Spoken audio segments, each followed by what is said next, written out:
नमस्कार, मैं प्रवीण कुमार अग्रवाल एडवोकेट। आज का विषय है बजट पर चर्चा। जी हाँ, आज हमारे साथ है केजे क्लासेस के founder CA Kapil Jain sir. CA Kapil Jain sir का अपना केजे क्लासेस के नाम से यूट्यूब चैनल है, जिसमें करीब 2 लाख के आसपास सब्सक्राइबर्स हैं, जिसमें हमारे देश के लाखों चार्टर्ड अकाउंटेंट्स और आपके एडवोकेट, टैक्स प्रोफेशनल सभी सर को फॉलो करते हैं। सर एक जीएसटी एक्सपर्ट हैं और मोटिवेशनल स्पीकर हैं। सर नमस्कार। धन्यवाद सर, आपका हमारे यूट्यूब चैनल पे बहुत बहुत स्वागत है। आपने अपना जो कीमती समय में दिया है, मैं इसका दिल से आपका आभार व्यक्त करता हूँ।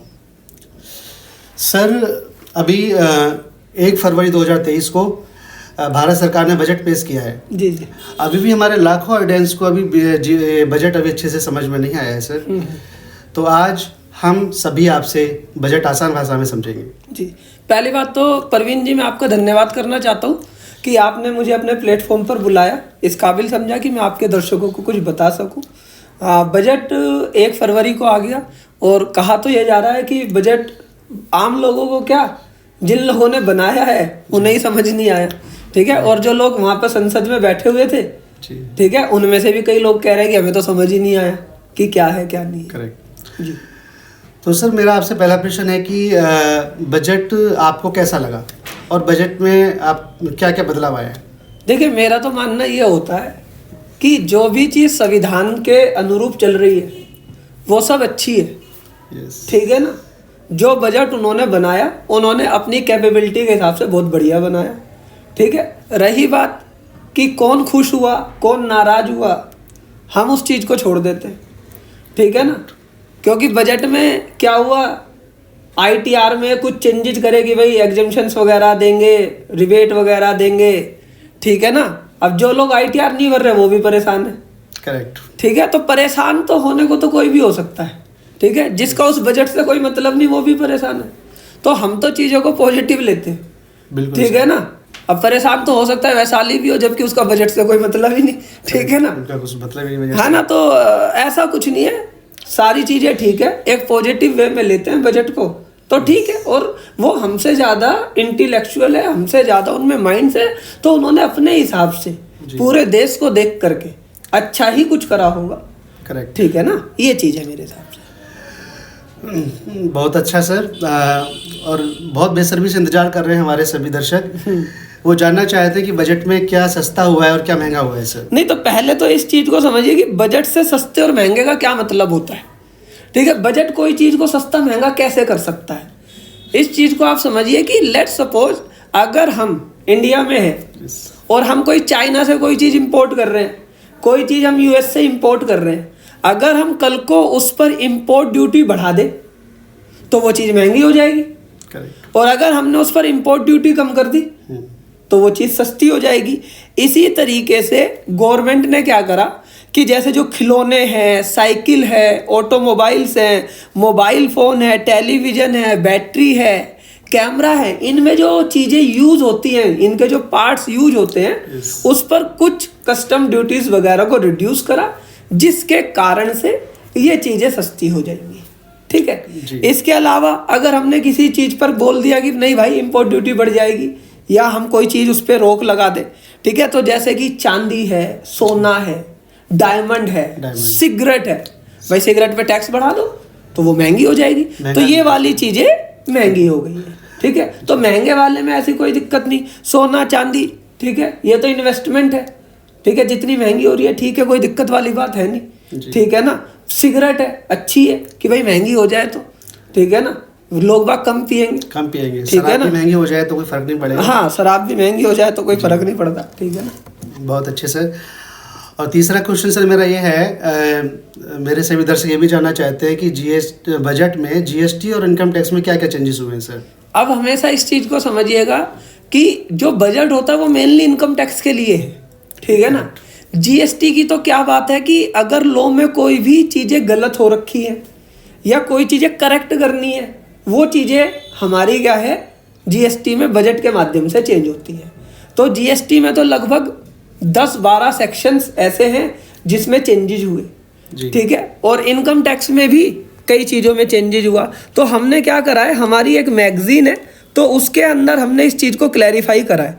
हमारी ये मैगजीन आजकल में रिलीज हो जाएगी, ठीक है। तो उसमें हमने इसमें बताया है कि क्या क्या चेंजेज हुए हैं। तो अगर हम बात कर ले इनकम टैक्स की, ठीक है ना, तो इनकम टैक्स में क्या है, गवर्नमेंट को टैक्स तो चाहिए ही भाई, बिना टैक्स के तो गवर्नमेंट चल ही नहीं सकती, बिल्कुल नहीं चल सकती, ठीक है ना। लेकिन टैक्स इतना लेना चाहिए कि जिससे कि देने वाले पे चुभे भी ना।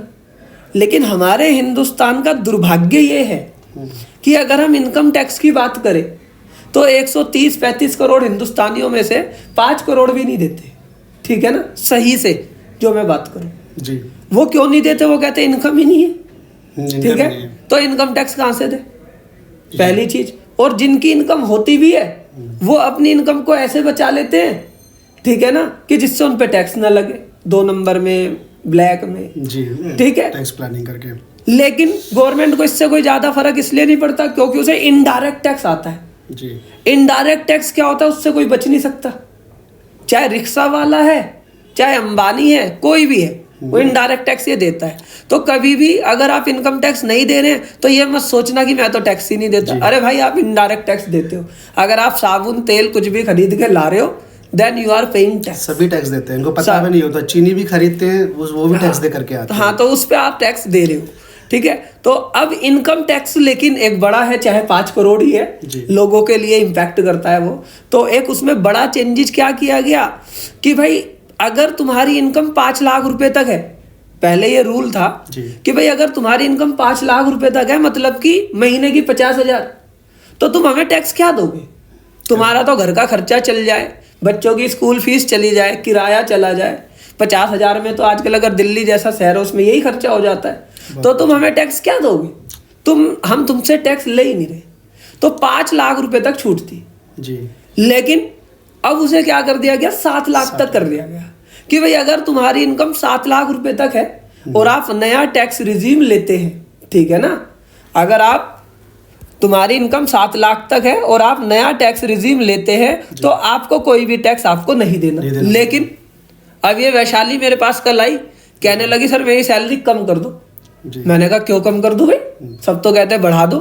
क्योंकि इसने कैलकुलेशन करी, इसकी सैलरी बननी है 7,10,000 साल की, ये कह रही 10,000 कम कर दो साल में, मतलब 1,000 रुपए महीना कम कर दो। मैंने कहा क्या होगा उससे, कह रही सर अगर आप मेरी सैलरी 7,10,000 करते हो तो इस पर मुझे टैक्स बनता है, ठीक है ना, क्योंकि एग्जम्पशन किसे है, ठीक है ना, जिसकी इनकम 7 लाख तक है। 7 लाख तक। लेकिन अगर किसी की इनकम 7,100,000 भी हो गई, उसे रिलैक्सेशन नहीं है, उस पर टैक्स आ जाएगा।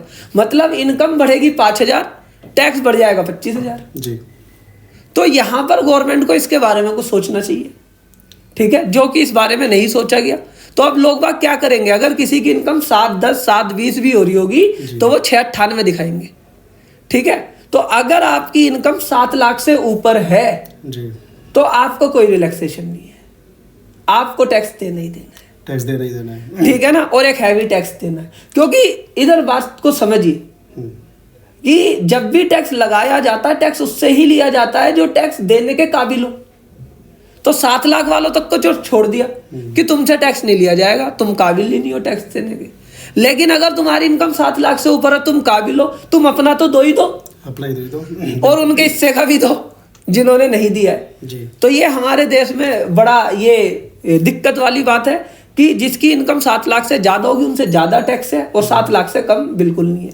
मेरा मानना ऐसा है कि अगर सबसे ही थोड़ा थोड़ा टैक्स ले ले तो ऊपर वालों का बर्डन थोड़ा सा कम हो जाएगा, ठीक है। तो यहाँ पर एक जगह इन्होंने बर्डन को कम भी करा है, ठीक है ना। तो ये हमने इस मैगजीन में पूरा क्लैरिफाई करा है कि जैसे किसी की इनकम 5 करोड़ से ऊपर है तो उस पर ये पहले 37% टैक्स लेते थे। अब वो कहता था भाई क्या करूं, 5 करोड़ से ऊपर है, 37% आप मेरे से सरचार्ज लेते हो, तो उसे कम करके 25% कर दिया। तो यहाँ पर इन्होंने जो रिलैक्सेशन दिया ये न्यू टैक्स रिजीम में दिया है, न्यू टैक्स रिजीम में, क्योंकि ओल्ड टैक्स रिजीम एक ओल्ड टैक्स रिजीम भी है, अभी भी है, लेकिन आने वाले समय में वो लुप्त हो जाएगा। ओल्ड टैक्स रिजीम क्या है, ओल्ड टैक्स रिजीम में क्या है कि भाई आपको ना डिडक्शंस मिलेगी। भाई जैसे अगर आप सैलरी कमा रहे हो, ठीक है ना, तो जैसे एक बिजनेसमैन जब अपनी सेल करता है तो खर्चे करता है ना, बिल्कुल इसी तरीके से एक सैलरी वाला व्यक्ति जब अपनी जॉब करता है तो उसे उस सैलरी को पाने के लिए कुछ खर्चे करने पड़ते हैं। लेट सपोज कोई व्यक्ति बिहार से आया है, जी। कोई व्यक्ति बंगाल से आया है, वो दिल्ली गुड़गांव में रह रहा है, तो उसे घर किराए पे लेना पड़ता है, बिल्कुल। तो उसे डिडक्शन मिलती है चारे की, जी। ठीक है। वो अगर LIC में कराता है तो गवर्नमेंट कहती है अच्छी बात है, तुमने LIC में पैसा कराया, अगर तुम्हें कुछ हो गया तो तुम्हारे बच्चे अनाथ नहीं होंगे, पैसा मिलेगा, तो हम तुम्हें उसकी डिडक्शन देते हैं। मेडिक्लेम की डिडक्शन देते हैं, क्योंकि तुम मेडिक्लेम कराओगे तो प्राइवेट हॉस्पिटल में जाओगे, गवर्नमेंट में आओगे नहीं, तो हमें बर्डन कम होगा। तो ये डिडक्शन का कंसेप्ट चला आ रहा था, पिछले कई सालों से चला आ रहा था कि भाई तुम पैसा यहाँ पर लगाओ, हम तुम्हें डिडक्शन देंगे, हम टैक्स नहीं लेंगे। लेकिन क्या होता है, कुछ लोगों ने इसका मिसयूज करा।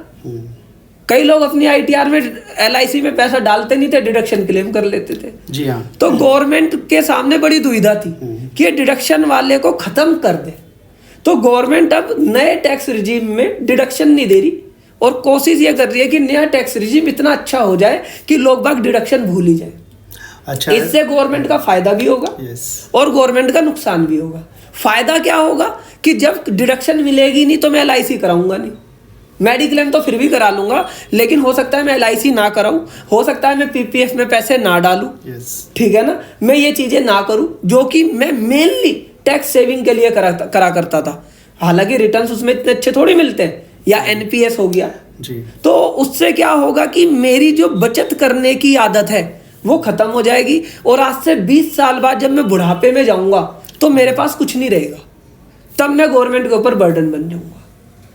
तो ये गवर्नमेंट को नुकसान है, ठीक है। फायदा क्या होगा कि जब 7 लाख रुपए जो व्यक्ति कमाएगा सारे ही सारे खर्च कर देगा, तो इकोनॉमी में पैसा आ जाएगा, ठीक है ना। तो इकोनॉमी में पैसा आ जाएगा, तो गवर्नमेंट हो सकता है कि कुछ टाइम के लिए इसे बंद कर दे, डिडक्शन वाले कंसेप्ट को, 2 साल 4 साल 5 साल, फिर बाद में कंटिन्यू कर दे। तो मेजरली चेंज इनकम टैक्स में ये है। हो सकता है डिडक्शन वाला पार्ट खत्म हो जाए सर। हाँ, अगले आने वाले सालों में खत्म हो जाए जी। बहुत सुंदर, सर ने बहुत अच्छे से एक्सप्लेन किया है, बजट बहुत सरल भाषा में हमको सर ने समझाया है। सर मेरा लास्ट क्वेश्चन है आपसे कि ये जो बजट आया है, हाँ। तो आने वाले टाइम में एक एम्प्लॉय को और एक बिजनेसमैन को अपने ITR फाइल करते समय टैक्स प्लानिंग किस प्रकार से करनी चाहिए, आपकी राय क्या कहती है सर? देखो भाई, चाहे कोई बिजनेसमैन है, ठीक है ना, चाहे कोई सैलरीड पर्सन है, उस व्यक्ति को करना क्या चाहिए? उस व्यक्ति को अपनी इनकम को देखना चाहिए कि न्यू टैक्स रिजीम में उस पर क्या इम्पैक्ट आ रहा है और ओल्ड में क्या आ रहा है। जहां पर उसकी टैक्स की सेविंग है उसे वहां से ITR भरनी चाहिए, ठीक है ना। करेक्ट। जब तक ओल्ड रिजीम है तो अभी तो 1-2 साल ये ओल्ड रह सकता है। जब ऑप्शन ही खत्म हो जाएगा तब क्या करेगा? तो अभी वो क्या करे, अपने CA से, अपने प्रोफेशनल से, एडवोकेट से कंप्यूट कराए पहले चीज़ों को, ठीक है, कि किसमें मेरा टैक्स रेट कम आएगा। क्योंकि कई लोगों की डिडक्शन ही 4-4 लाख की हो जाती है, 5-5 लाख की हो जाती है, तो हो सकता है उनके लिए ओल्ड टैक्स रिजीम ही बेटर हो, वही बेटर हो। लेकिन अगर किसी पे डिडक्शन ही नहीं है तो हो सकता है उसके लिए न्यू टैक्स रिजीम बेटर हो। तो वो डिपेंड करता है कि भाई आप जब भी अपनी ITR भरे तो किसी प्रोफेशनल्स की मदद ले। हो सकता है वो आपसे 2,000-5,000 रुपये चार्ज करे, लेकिन हो सकता है तुम्हारा वो 20,000 का टैक्स बचा दे, ऐसा हो सकता है, ठीक है। बहुत बहुत सुंदर। आज जो मुख्य विषय था बजट को लेकर के, सर ने बहुत आसान भाषा में हमको समझाया है। बजट हर कंटेंट्स हमारा कंप्लीट किया है, क्योंकि अभी तक मैं कहता हूँ कि लाखों लोगों को ये अभी बजट अच्छे से समझ में नहीं आया था। सर ने हर चीज़ हमें एक्सप्लेन करके बता दी है, और मैं सर का फिर से तहे दिल से धन्यवाद करता हूँ कि सर ने कीमती समय में दिया, हमारे YouTube चैनल पर सर आए और हमें बजट आसान भाषा में समझाया। सर धन्यवाद। इसमें एक चीज़ और ऐड ऑन कर दूं कि GST में जो चेंजेस हुए हैं उसके लिए हमारे YouTube चैनल पे वीडियो है, आप उसे देख सकते हैं। पूरी 30 मिनट की वो वीडियो है, और हमारी मैगजीन आप सब्सक्राइब करा के वो GST के चेंजेस कर सकते हैं। इन्होंने GST के ना बेस को बढ़ाने की कोशिश करी है, जो कि ये इनकम टैक्स में नहीं कर रहे, लेकिन GST में बेस बढ़ाने की कोशिश करी है। इन्होंने बोला है कि अगर कोई अनरजिस्टर्ड व्यक्ति है, ठीक है ना, आगे चल के ऐसा भी होगा कि कोई अनरजिस्टर्ड व्यक्ति है, वो ई-कॉमर्स के थ्रू माल बेच पाएगा, कंपोजिशन वाला व्यक्ति ई-कॉमर्स के थ्रू माल बेच पाएगा। ऐसा GST के अंदर इन्होंने प्रोविजंस को डाला है, ठीक है। और जहां पर लोगों को हार्डशिप हो रही थी, ठीक है ना, जैसे कि रजिस्ट्रेशन के अंदर हार्डशिप हो रही थी। क्या हार्डशिप हो रही थी कि भाई अगर मेरे ऊपर, मैं एग्जम्प्ट सप्लाई सेल करता हूँ सारी, लेकिन मैंने किसी एडवोकेट की सर्विस ले ली और उस पर RCM एप्लीकेबल है, तो मुझे उस आरसीएम को जमा करने के लिए रजिस्ट्रेशन लेना पड़ता था, सिर्फ उस आरसीएम की वजह से। अब इन्होंने सेक्शन 23 में वो चेंजेस करके उसे रजिस्ट्रेशन से मुक्त कर दिया है कि भाई अब तुम्हें रजिस्ट्रेशन नहीं कराना। तो हालांकि इससे गवर्नमेंट को थोड़ा सा लॉस होगा, क्योंकि उसे जो टैक्स मिल रहा था आरसीएम के माध्यम से वो उसका फोरगो होगा, लेकिन उस व्यक्ति को आसानी हो जाएगी जो सिर्फ आरसीएम की वजह से रजिस्ट्रेशन कराने पे बाध्य था। तो इस तरीके के चेंजेस इन्होंने करे हैं बजट के अंदर। तो पूरी डिटेल के लिए आप मैगजीन से पढ़ सकते हैं। जी बहुत सुंदर। सर का केजी क्लासेस के नाम से यूट्यूब चैनल है, लाखों लोग सर को फॉलो करते हैं। जो भी मेरी वीडियो देख रहे हैं, जो भी सर से अनजान है, अगर आप यूट्यूब पे केजी क्लासेस डालिएगा, वहाँ पे बजट को लेकर के बहुत सुंदर वीडियो बनाई गई है। और दूसरा, सर की एक फिनटेक्स के नाम से मैगजीन है, जिसमें हर महीने जो भी अमेंडमेंट आते हैं, सर बहुत आसान भाषा में इसको रूपांतरित करते हैं। और इसी के साथ मैं सर का फिर से धन्यवाद करता हूं कि सर ने हमें बहुत अच्छे से आज बजट को आसान भाषा में समझाया। Thank you.